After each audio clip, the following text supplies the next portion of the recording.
إن الحمد لله نحمده ونستعينه ونستغفره ونعوذ بالله من شرور أنفسنا وسيئات أعمالنا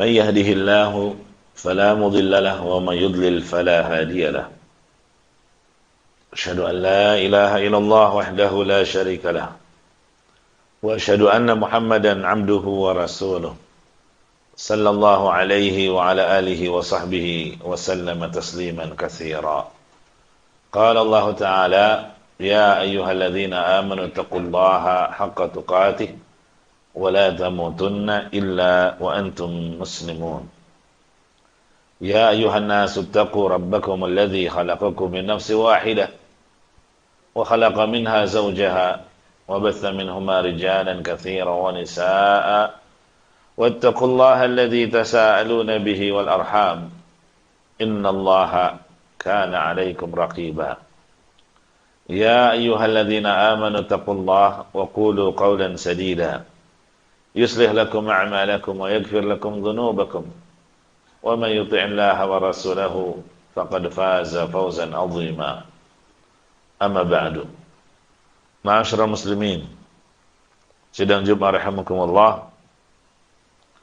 Sesungguhnya di antara ibadah yang sangat agung,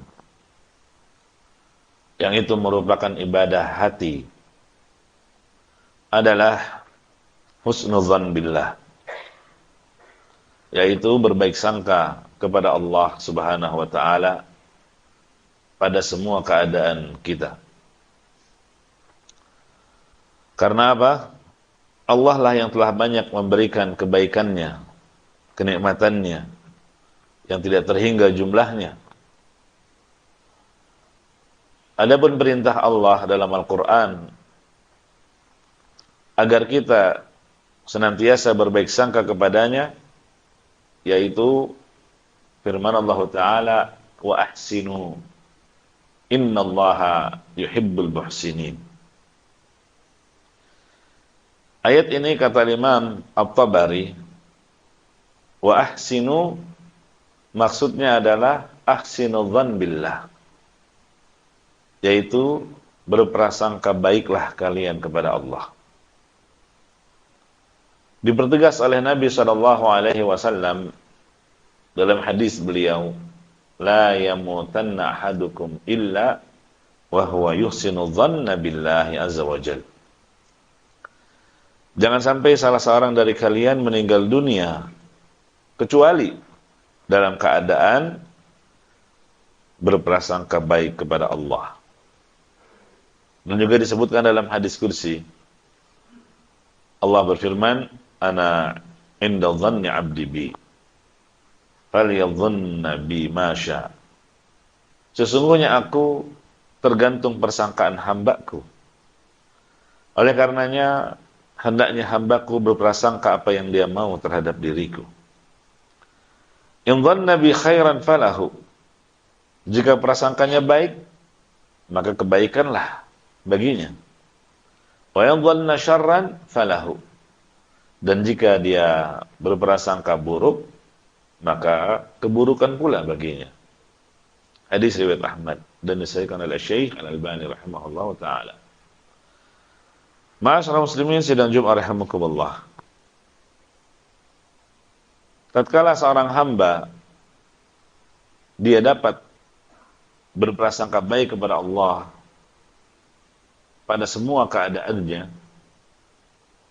maka itu merupakan anugerah yang terbesar yang Allah berikan kepadanya.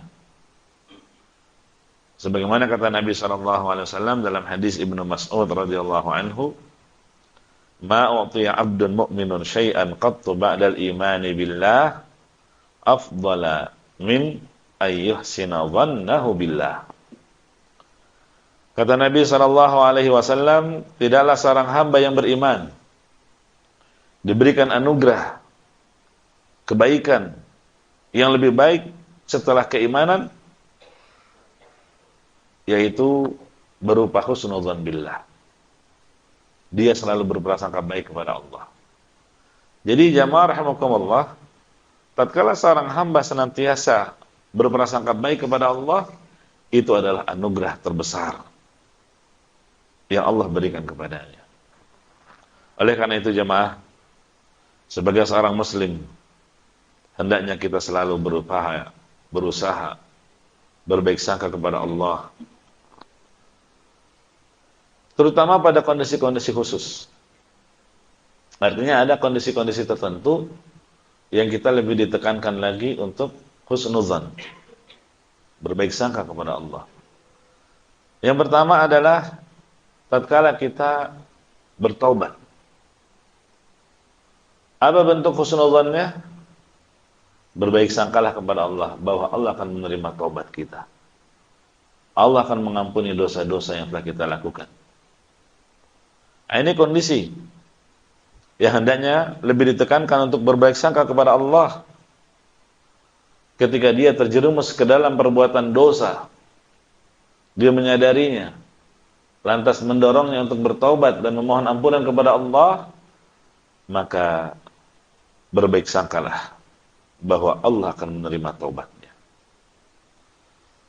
Allah Subhanahu wa taala berfirman, "Alam ya'lamu anna Allaha huwa yaqbalu taubatan 'ibadihi." Tidakkah mereka mengetahui bahwasanya Allah menerima taubat hamba-hambanya? Ini Al-Qur'an surat At-Taubah ayat 104. Allah memotivasi kita untuk bertobat. Dan Allah mengabarkan bahwa Dia akan menerima taubat hamba-hambanya yang bertobat kepadanya. Dan juga disebutkan dalam sebuah hadis kursi, "Adnaba 'abdun dzanban." Kata Nabi SAW, tatkala seorang hamba melakukan perbuatan dosa, faqala, "Allahumma ighfir li dzanbi." Lalu hamba tersebut berdoa memohon ampunan kepada Allah, "Allahumma ighfir li dzanbi." Ya Allah, ampunilah aku. Maka Allah akan menjawab, "Adznaba 'abdi dzanban fa'alima anna lahu rabban yaghfiru dzanba wa ya'khudhu bidzanbi."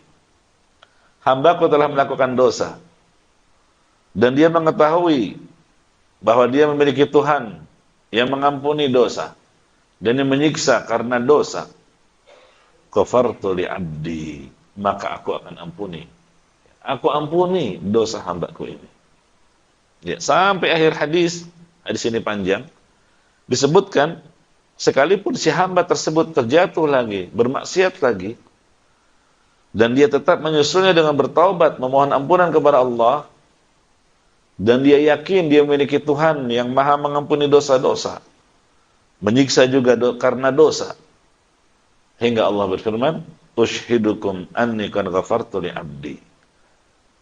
Maka aku saksikan kepada kalian bahwa aku telah mengampuni dosa hambaku ini. Hadis riwayat Ahmad. Nah, jadi hadirin sidang Jumat rahimakumullah, selama seorang berbuat dosa, kemudian dia bertobat, kemudian berdosa lagi, kemudian bertobat lagi, dan selama dia memenuhi syarat-syarat taubat, maka selama itu pula Allah senantiasa akan mengampuni dosa-dosanya. Ini bentuk husnudzan kepada Allah di kondisi yang pertama, yaitu dia yakin ya bahwa Allah akan mengampuni dosa-dosanya asalkan persyaratan taubat dia penuhi. Bagaimana dia ragu akan hal itu? Kenapa dia berburuk sangka kepada Allah bahwa Allah tidak akan mengampuni dosa-dosanya? Sedangkan iblis saja ya disebutkan dalam ini kondisi yang kedua, maaf. Kondisi yang kedua yaitu yang kita lebih ditekankan lagi untuk husnuzan kepada Allah adalah tatkala berdoa. Tatkala berdoa. Bagaimana husnuzannya kepada Allah tatkala berdoa? Yaitu merasa yakin bahwa Allah akan mengabulkan doa-doa kita. Kalau tadi yang pertama, merasa yakin Allah akan mengampuni dosa kita. Allah akan terima taubat kita. Asalkan kita penuhi persyaratan-persyaratannya. Nah, kalau yang kedua, tatkala kita berdoa, memohon sesuatu kepada Allah, maka husnudzannya adalah merasa yakin Allah akan mengabulkan doa kita. Karena Allah yang menjanjikan hal itu dalam Al-Quran. Wa qala rabbukum ud'uni astajib lakum. Berkata Tuhan kalian, berdoalah kepada aku, niscaya aku akan kabulkan. Allah menjanjikan pengabulan. Begitu juga di surat Al-Baqarah ayat 186. Wa idza sa'alaka 'ibadi 'anni fa inni qarib ujibu da'watad da'i idza da'ani. Apabila hamba-hambaku bertanya kepadamu wahai Muhammad tentang aku, jawablah, sesungguhnya aku akan amat sangat dekat. Ujibu da'watad da', aku akan kabulkan permohonan orang yang berdoa kepadaku. Allah janjikan pengabulan apabila dia berdoa kepadaku. Iya. Dan Nabi SAW bersabda, ud'ullaha wa antum muqinuna bil ijabah. Berdoalah kalian kepada Allah dalam keadaan yakin bahwa Allah akan mengabulkan doa kalian. Wa'lamu anna Allah la yastajibu du'aan min qalbin ghafilin lahin. Dan ketahuilah bahwa Allah tidak akan mengabulkan doa dari orang yang hatinya lalai. Apa yang dimaksud dengan qalbin ghafilin lahin? Yaitu Allah tidak akan mengabulkan doa orang yang berburuk sangka kepadanya. Allah tidak akan mengabulkan doa orang yang tidak husnudzan, yaitu orang-orang yang tidak yakin bahwa doanya akan dikabulkan. Oleh karena itu jamaah rahimani wa rahimakumullah, jika seorang hamba berbaik sangka kepada Allah, meyakini bahwasanya Allah akan mengabulkan doanya, maka Allah akan mengabulkan doa hamba tersebut. Bagaimana Allah tidak mengabulkan permintaan seorang hamba yang beriman, yang bertakwa, sedangkan permintaannya iblis saja dikabulkan ketika dia meminta kepada Allah agar diberikan penangguhan azab. Wa qala rabbi fa'anzirni ila yaumi yub'atsun. Kata iblis, wahai Rabbku, berilah penangguhan kepadaku sampai hari kebangkitan. Allah kabulkan permintaannya iblis. Fa innaka minal munzarin. Baiklah, sungguh kamu termasuk orang yang diberi penangguhan.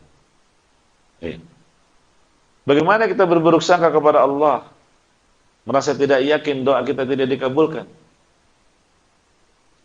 Sementara Allah telah mengabulkan doanya orang-orang kafir, musyrikin, yang Allah sebutkan di surat Al-Ankabut ayat 65. Fa idza rakibu fil fulki da'awallaha mukhlishina lahuddin. Ini orang-orang kafir, tatkala mereka naik kapal, mereka berdoa kepada Allah dengan penuh keikhlasan. Mereka tinggalkan kesyirikan dan kekufurannya. Ketika di tengah lautan diombang-ambing oleh ombak besar, kematian di depan mata, mereka berdoa kepada Allah, memohon keselamatan. Allah kabulkan doa mereka. Falamma najjahum ilal barri idza hum yusyrikun. Tetapi setelah Allah menyelamatkan mereka, selamat sampai ke daratan mereka, tiba-tiba mereka kembali kepada kesyirikannya lagi. Nah, jamaah rahimakumullah, berdasarkan ayat ini, kalau Allah Subhanahu wa taala telah mengabulkan doanya iblis, Allah juga mengabulkan doanya orang-orang kafir, musyrikin. Lalu bagaimana lagi dengan orang-orang yang beriman? Orang-orang yang bertakwa kepada Allah, orang-orang yang sujud dan merendahkan diri kepada Allah, orang-orang yang menangis penuh pengharapan dan meminta hanya kepada Allah. Terlebih lagi jika dia berdoa di sepertiga malam terakhir, tatkala semua orang kebanyakannya sedang tertidur pulas. Bagaimana orang seperti ini tidak dikabulkan doanya? Maka hadirin sidang Jumat rahimakumullah, berbaik sangkalah kalian kepada Allah tatkala berdoa, yaitu merasa yakin Allah akan mengabulkan doa kalian. Kemudian kondisi yang ketiga, di mana kita lebih ditekankan lagi untuk husnuzan, berbaik sangka kepada Allah, adalah tatkala kita mencari rezeki. Mencari rezeki, bekerja, mencari nafkah. Berbaik sangkalah kepada Allah bahwa Allah akan memberikan rezeki kepada kita. Asalkan kita menjalankan sebab-sebab itu. Tawakal kepada Allah dengan sebenar-benar tawakal. Karena kata Nabi SAW, "Lau annakum tatawakkaluna 'ala Allah haqqa tawakkuli." Jika kalian betul-betul bertawakal kepada Allah dengan sebenar-benar tawakal, la razaqakum, Allah pasti memberikan rezeki kepada kalian. Kama yarzaqut tayr, sebagaimana burung, bagaimana dia diberi rezeki oleh Allah. Dia keluar di pagi hari dari sarangnya dalam keadaan perutnya kosong. Dia ikhtiar terbang ke sana kemari, tapi kembali ke sarangnya di sore hari dalam keadaan perutnya sudah penuh kekenyangan. Maka hadirin sidang Jumat rahimakumullah, perkara yang sangat mengherankan ketika ada orang yang masih saja berburuk sangka kepada Allah dalam masalah rezeki. Padahal tatkala dia masih bayi, atau bahkan dia masih berupa janin dalam perut ibunya, Allah sudah memberikan rezeki kepada dia melalui jalur sang ibu. Tatkala dia dilahirkan dalam keadaan bayi, belum bisa berbuat apa-apa, Allah telah memberikan rezeki kepadanya sampai dia tumbuh besar. Kemudian dia duduk di bangku sekolah hingga menjadi dewasa. Kemudian setelah itu dia memiliki ijazah, memiliki gelar, memiliki kekuatan. Namun dia malah suudzon, malah berburuk sangka kepada Allah bahwa Allah tidak akan memberikan rezeki kepadanya. Ini merupakan bentuk suudzon kepada Allah. Wal'iyadzubillah. Maka hendaknya kita berusaha untuk bertawakal kepada Allah dan mencari sebab-sebab terbukanya pintu rezeki. Apakah sebab-sebab yang zahir maupun sebab-sebab yang sifatnya ukhrawi. Karena kebanyakan orang tatkala mencari rezeki hanya bersandar kepada sebab-sebab yang zahir. Padahal di balik itu semua ada sebab-sebab ukhrawi yang harus diperhatikan bagi orang-orang yang mengharap rezeki dari Allah Subhanahu wa taala. Ma'asyiral muslimin sidang Jumat rahimani wa rahimakumullah. Adapun kondisi yang keempat yang kita lebih ditekankan lagi untuk berbaik sangka kepada Allah adalah tatkala sakaratul maut, detik-detik menjelang kematian. Ketika aroma kematian telah tercium, ketika hendak meninggal dunia, berbaik sangkalah kepada Allah. Kata Nabi SAW dalam hadis yang tadi kita sudah bacakan, la yamutanna ahadukum illa wa huwa yusinu dhanna billah. Janganlah sampai salah seorang dari kalian meninggal dunia kecuali dalam keadaan berprasangka baik kepada Allah. Ini kondisi yang keempat. Tatkala seseorang sedang menghadapi kematian, hendaknya yang dia kuatkan adalah sisi roja, pengharapannya. Dia ingat tentang janji-janji Allah bahwa Allah itu memiliki sifat-sifat yang mulia. Allah Al-Ghafur, Allah Maha Pengampun, Allah Rahman, Ar-Rahim, Maha Penyayang. Inna rahmati sabaqat ghadabi. Ingat hadis qudsi, Allah yang menyatakan rahmatku, kasih sayangku mengalahkan kemarahanku. Wa rahmati wasiat kulla syai', rahmatku meliputi segala sesuatu. Ini jemaah, kondisi seorang menjelang kematiannya ini sebetulnya kondisi yang syaitan pun paling bersemangat untuk menyesatkan manusia. Kenapa? Karena ini adalah waktu yang sangat penting. Nabi SAW bersabda, al-a'malu bi khawatimiha. Sesungguhnya amalan itu tergantung pada akhirnya.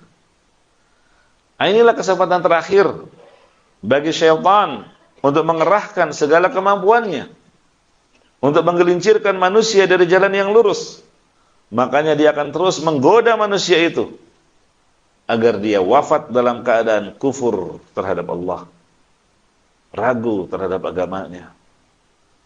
Syaitan akan terus berusaha agar orang ini dibuat bimbang dengan agamanya dan agar orang ini berburuk sangka kepada Allah. Oleh karena itu, bagi orang-orang, entah itu kerabat, tetangga, apalagi anak-anak, atau orang-orang yang dekat dengan orang yang menghadapi hal seperti itu, ingatkan akan hal ini, beri motivasi agar sisi pengharapannya kepada Allah lah itu yang lebih dominan daripada rasa takut akan azab. Hadirin sidang Jumat rahimakumullah, memang berhusnudzan kepada Allah itu tidaklah mudah. Ya. Orang bisa terus berbaik sangka kepada Allah pada semua keadaannya, itu tidaklah mudah. Apalagi bagi orang-orang yang telah bergelimang dalam kemaksiatan. Kenapa? Karena hati mereka terbungkus dengan warna hitam, sehingga membuatnya selalu suudzon kepada Allah. Maka berupayalah untuk senantiasa membersihkan hati kita dari segala noda-noda yang mengotorinya, sehingga ketika hati kita bersih, maka akan senantiasa husnudzan kepada Allah. Hati kita akan terus senantiasa berbaik sangka kepada Allah Subhanahu wa ta'ala. Aqulu qawli hadza wa astaghfirullah li wa lakum wa lisairil muslimina min kulli dhanb wa khati'ah fastaghfiruhu innahu huwal ghafurur rahim.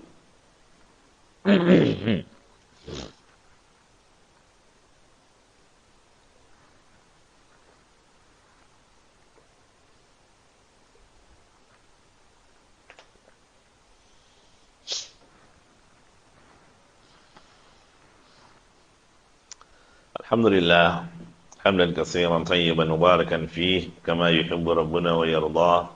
Asyhadu an la ilaha illallah wahdahu la syarikalah wa asyhadu anna Muhammadan abduhu wa rasuluh sallallahu alaihi wa ala alihi wa sahbihi wa sallama tasliman katsira amma ba'du. Di khutbah yang pertama kita sudah jelaskan pada asalnya semua keadaan berbaik sangkalah kepada Allah, terutama pada 4 kondisi yang kita sudah sebutkan di khutbah yang pertama. Ada yang selanjutnya, kondisi yang kita lebih ditekankan lagi untuk husnudzan, yaitu tatkala kita tertimpa musibah. Tatkala kita tertimpa musibah, berbaik sangkalah kepada Allah bahwa ada banyak hikmah di balik musibah itu. Ada kebaikan-kebaikan yang Allah kehendaki melalui musibah yang Dia kirimkan kepada kita. Hadirin sekalian rahimakumullah. Seorang mukmin sekalipun dia telah berupaya untuk bertakwa kepada Allah, dia berusaha menjauhi kemaksiatan, dijauhi larangan-larangan Allah, dia jalankan ketaatan kepada Allah, perintah-perintahnya.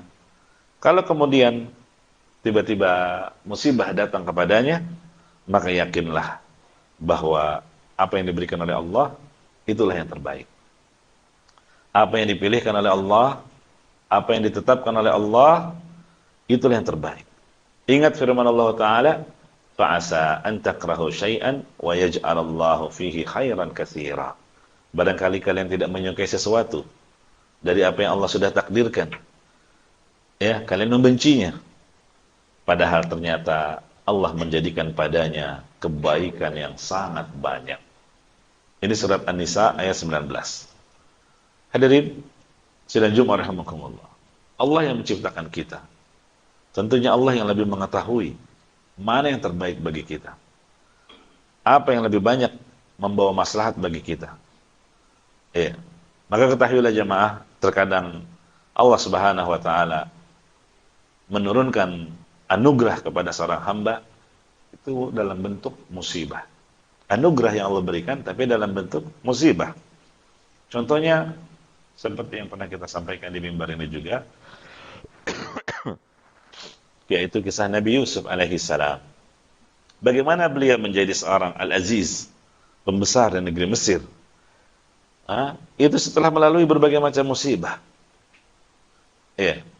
Musibah dihasadi oleh saudara-saudara kandungnya, kemudian dibuat makar seakan-akan dia dimakan serigala, padahal dibuang ke dalam sumur, kemudian ditemukan, kemudian diangkat, dijual sebagai seorang budak, kemudian difitnah, sampai akhirnya di penjara, dan seterusnya.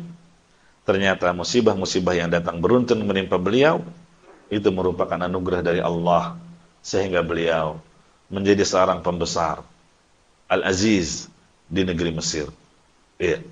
Begitu juga bagaimana Allah menurunkan anugerah dalam bentuk musibah, yaitu kepada ibunya Nabi Musa alaihi salam. Allah datangkan anugerah kepada ibunya Nabi Musa dengan perkara yang jelas-jelas tidak disukai. Bagaimana tidak? Allah yang menyuruh ibunya agar memasukkan Musa yang masih bayi, dimasukkan ke dalam keranjang, kemudian dilemparkan ke sungai Nil. Tentu hal ini adalah hal yang tidak disukai oleh seorang ibu manapun, termasuk ibu Nabi Musa alaihissalam. Tapi dia jalani apa yang Allah perintahkan ini. Tapi lihat apa anugerah di balik itu semua. Ternyata Musa kecil tidak jadi dibunuh. Di saat kebanyakan bayi-bayi laki-laki dibunuh karena perintah Fir'aun, sedangkan Musa yang masih kecil selamat, tidak jadi dibunuh. Bahkan dia tinggal dan diangkat sebagai anak angkat di kerajaan Fir'aun. Bahkan ibunya yang rindu untuk berjumpa dengan sang anak ternyata dipanggil oleh Fir'aun untuk menyusui Musa yang masih kecil. Ya, bahkan diupah atas tugasnya menyusui sang bayi yang sebetulnya anaknya sendiri. Dan akhirnya Musa semasa kecil tumbuh hingga dewasa di kerajaan Fir'aun. Nah ini jamaah rahimani wa rahimakumullah. Maka kalau kita didatangkan musibah oleh Allah, hendaknya kita bersabar dan husnudzanlah, berprasangka baiklah selalu kepada Allah, bahwasanya di balik segala musibah pasti ada kebaikan dan ada hikmah yang terkadang kita ketahui dan terkadang kita tidak bisa mengetahuinya. Namun yakinlah Allah adalah Al-Hakim, artinya yang memiliki hikmah di balik setiap ketetapan takdir yang Ia tetapkan bagi hamba-Nya. Demikian, semoga Allah Subhanahu wa taala memberikan anugerah kepada kita semua sifat husnudzan billah, senantiasa berupaya berbaik sangka kepada Allah. Amin ya rabbal alamin. Innallaha wa malaikatahu yusholluna 'alan nabi ya ayyuhalladzina amanu shallu 'alaihi wa sallimu taslima. Allahumma shalli wa sallim ala 'abdika wa rasulika Muhammadin wa ala alihi wa ashabihi ajma'in. Wardallahumma 'anil khulafa'ir rasyidin Abi Bakar wa Umar wa Utsman wa Ali wa an jami' sahabati wa tabi'in lahum bi ihsan ila yaumiddin. Allahumma ighfir lil muslimina wal muslimat wal mu'minina wal mu'minat al ahya'i minhum wal amwat innaka sami'un qaribun mujibu da'wat wa ya qadhiyal hajat. Allahumma ati nufusana taqwaha wa zakkiha anta khairu man zakkaha anta waliyuha wa maulaha. Allahumma arzuqna bi husnil khatimah wa na'udzu bika min su'il khatimah. Allahumma arzuqna ladzatan nazar ila wajhikal karim bi rahmatika ya arhamar rahimin. Allahumma inna nas'aluka hubbak wa hubba man yuhibbuk wa hubba 'amalin yuqarribuna ila hubbik.